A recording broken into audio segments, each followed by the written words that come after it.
The 1990s was arguably seen as a golden era for the WRC, with manufacturer interest being at an all-time high and the amount of top-level drivers that were in the series being off the scale. It would also produce some iconic moments as well, such as Colin McRae ignoring team orders in '95 to win his one and only World Rally title, Toyota in the same year coming up with an innovative way of cheating, which they would have got away with had they not got caught in the penultimate round, and Carlos Sainz being meters away from winning his third title in 1998, only for his car to ground to a halt thanks to an engine issue, a topic which I have covered on this channel just over a month ago. The regulations during this decade were also very iconic, with the start of the decade continuing the Group A regulations from the late 80s up until the beginning of 1997 when the World Rally Car regulations were first introduced. Whether it was the Group A regulations or the World Rally Car regulations that you preferred, both of these sets of regulations gave us some iconic cars, most notably the Mitsubishi and the Subaru, a rivalry which would define the WRC throughout that decade. However, during this time, specifically towards the end of the decade, there was another set of regulations intended for a lower category that would give the top class of regulations a run for their money, specifically on tarmac. A rule set that annoyed the big team so much that they even went as far as to say that it was an embarrassment on the sport. These regulations were known as the F2 kit cars.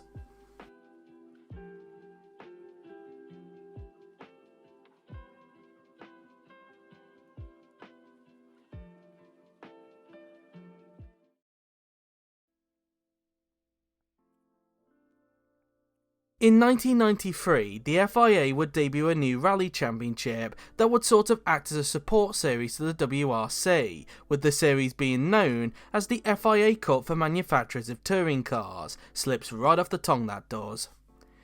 The series would follow the same sort of Group A regulations like the WRC did, but with a few modifications, with the drivetrain being restricted to just front wheel drive only as opposed to four wheel drive, the engine being limited to 2 litres, and the cars only being allowed to have a single driven axle.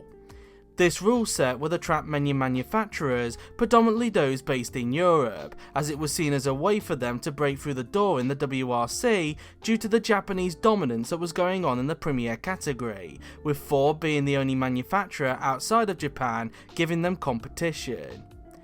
This rule set would be in effect for the first 2 years until the back end of 1994, where towards the end of that year, the FIA would adjust the rules to allow F2 kit cars that were being used in national rally championships to compete in the series, with Ford, who are one of few non-European manufacturers, being the first to react to these changes by debuting their Escort RS 2000 kit car at the Rally of Great Britain.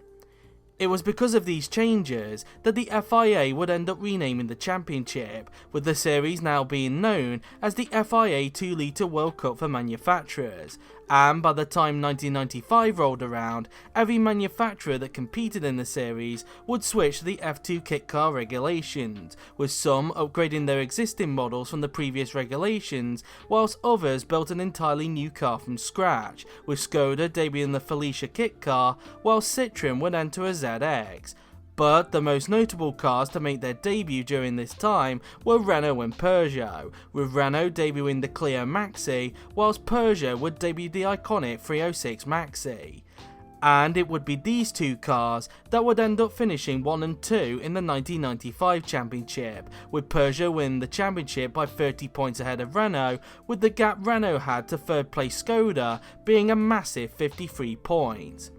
Seat would then take the title away from Peugeot in 1996 with their Ibiza kit car, and would actually retain their title for the next 2 years before Renault would end their streak in 1999. But these types of cars competing in their own championship wasn't the thing that they were known for.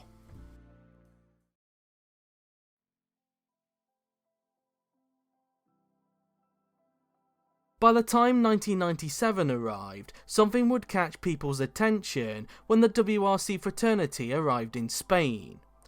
When the morning loop of day 1 came to a close, people were shocked to see that the rally was being led by the Peugeot kit car of Gilles Panizzi, with his teammate Francois Delacour being behind him in second. And when I say they were leading the rally, I don't mean leading their respective class, I mean leading it overall ahead of the premier spec of WRC cars. With how much freedom the 2-litre class were able to have with their engines, along with how light they could make their cars, the kit cars would prove to be exceptional on tarmac rallies, particularly if the conditions were bone dry. And with the French Rally Championship predominantly taking place on tarmac, it's no surprise that the Peugeot 306 Maxi was able to compete with cars that ran to the World Rally Car regulations, which made its debut in 1997, replacing the Group A cars, with the exception of course of Mitsubishi. Their joy at the front though wouldn't last too long, as both Panizzi and Delacour would run into problems on stage 6 which took them out of contention for the win. But whilst Delacour would end up getting disqualified due to getting assistance in part ferme, Panizzi would recover from the puncture he had on stage 6 to record his first ever overall podium, managing to pit Colin McRae to third after he too sustained a puncture on day 2. The next round in Corsica, which was also a tarmac rally, would see the Peugeots again giving the WRC cars a headache, with Panizzi and Delacour being 1 and 2 by the end of the first day. And as you might expect, it left the WRC teams along with its drivers completely miffed and unhappy about their pace. It's the same problem as we had in Catalunya, the F2 cars are far quicker. Well done for Peugeot,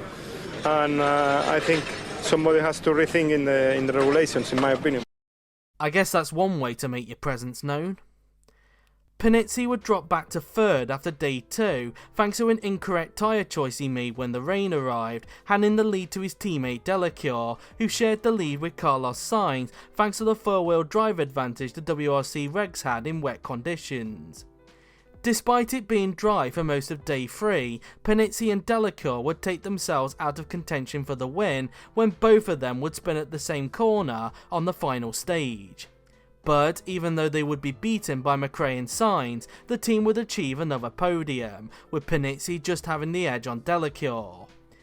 The team wouldn't compete in San Remo later in the season, but their performances in Spain and Corsica definitely made people aware of their presence, and so it was no surprise that they would appear again in 1998, but this time they wouldn't be alone, as they would be joined by sister company Citron, who would end up debuting the Zara kit car after a few years with the ZX. And just like with the 306, the Zara would also prove to be very competitive on tarmac, with Jesus Perras and Philip Bogolski being regular podium contenders along with Panizzi and Delacour. And as you might expect, the WRC teams were once again not very happy. It will be very funny if we allow a Formula 3000 start in a Formula 1 race and suddenly start to be faster than the Formula 1. For me that is ridiculous. It's the same problem we had last year with the FIA's ruling and the specification of the cars, which is absolutely ludicrous. Yeah, I mean they were already annoyed enough about having one set of kit cars competing, but 2? Gosh, that made them cross.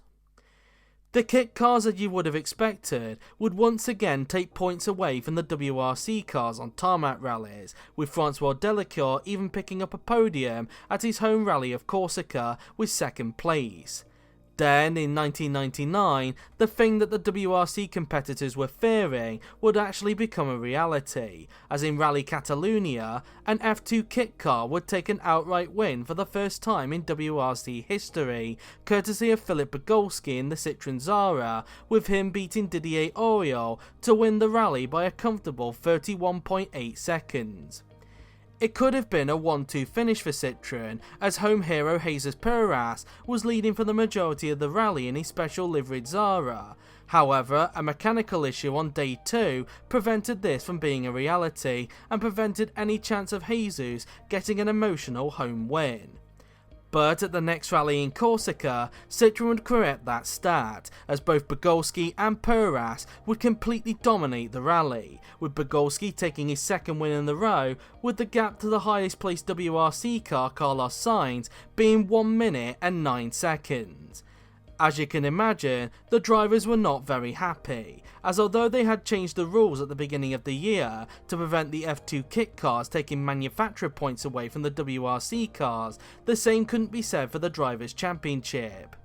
For us, on the start of the season, we say, okay, for the manufacturer, the kit car don't take point, but why not the pilot also? I mean, we do the championship world driver. Yeah, at this point, it's safe to say that the WRC drivers had enough and wanted the kit cars to be banned from the WRC, as they didn't feel it was right that a lower category car was able to beat them on tarmac. And luckily for the WRC drivers, they would end up getting their wish, but not in the way that you might think, as at the end of the 1999 season, the FIA 2 Litre Championship would end up folding for the same reason the Super Touring regulations came to an end in the British Touring Car Championship: out of control costs. This meant that from the start of the 2000 season, the WRC drivers wouldn't have to worry about the kit cars anymore. But in the case of Peugeot and Citron, that was okay, as in their mind, if they couldn't use F2 kit cars to beat them, why not build WRC cars to beat them? And that's exactly what they would do, with Peugeot, who fought way ahead of Citron, being the first to launch a WRC car in 1999, courtesy of the 206, hence why they didn't enter the 306 kit car that same year. Peugeot would end up doing a part-time schedule in 1999, where during that year, they would end up grabbing a podium, courtesy of Gilles Panizzi finishing second at Rally San Remo. Then, at the turn of the millennium, Peugeot would then contest the full campaign, where in their first year back in top flight WRC competition, they would end up winning the title, ending Tommy Mäkinen's streak of titles, courtesy of a young Marcus Gronholm winning the title by 5 points ahead of Richard Burns, who would end up taking the title away from Marcus the following year. Then in 2001, Citron would then follow suit by debuting their WRC spec car, once again using the Zara like they did during the kit car era. Citron would spend the first 2 years doing a part-time schedule, where during that time they would achieve more things than what Peugeot did when they ran a part-time campaign, as at Rally San Remo, a young Sebastian Loeb, fresh from winning the junior title, would grab the team's first ever podium with second place, finishing behind tarmac expert Gilles Panizzi. And then at the following rally in Corsica, Citron would go one better and grab their first ever win, courtesy of Jesus Perras, who finally got redemption after his heartbreaking retirement at Catalonia 2 years prior. Loeb would then grab his first ever win at the first ever Rally Deutschland in 2002, having had the win taken away from him at Rally Monte Carlo earlier in the year due to an illegal tyre change his Citron team did during the second day of the rally. During that same year, Peugeot would win the title again with Marcus Gronholm, this time in more convincing fashion, with the final gap in the end being a massive 40 points to Petter Solberg, who took the runners-up spot at the final round in Great Britain. Then in 2003, Citron would make their full-time debut, with Sebastian Loeb being the only driver from their part-time campaign being signed up to a full-time contract, with him partnering alongside Colin McRae and Carlos Sainz, who both departed from Ford. And in their first full year, they would win the manufacturer's title thanks to all three drivers scoring consistent points, whilst in the drivers, both Loeb and Sainz would just miss out on the title to eventual champion Petter Solberg, with Loeb, who finished runner-up, only missing out by just 1 point. For anyone curious, I have made a video about that season, so go check it out after this video is finished. Then in 2004, Citron, after missing out on the double, would end up doing it this time around, with Loeb winning his first title at his home rally of Corsica with 2 rounds to spare, with him doing his infamous backflip to celebrate. And from that point on, Loeb and Citron would completely dominate the WRC for nearly a decade, with a period of Sebastian dominance that would carry over when Sébastien Ogier took over the mantle when Loeb ended his full-time career at the end of 2012. The F2 kit cars became an icon during the late 90s for the fact that they were able to give the WRC cars a run for their money, along with the fact that they made one hell of a sound.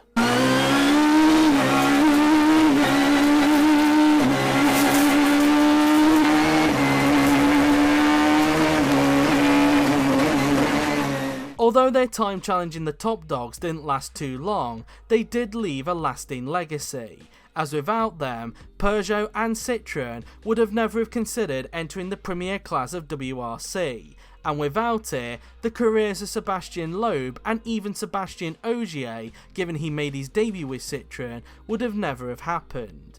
So in that respect, you are either thankful or annoyed that these kit cars essentially paved the way for a period of French dominance. Personally speaking, I'm thankful, because without it, I wouldn't have supported Sébastien Loeb when I first started watching the championship in 2004. So that's the story of the F2 kit cars in WRC. Let me know your opinions about the kit cars in the comments below, and until next week, take care.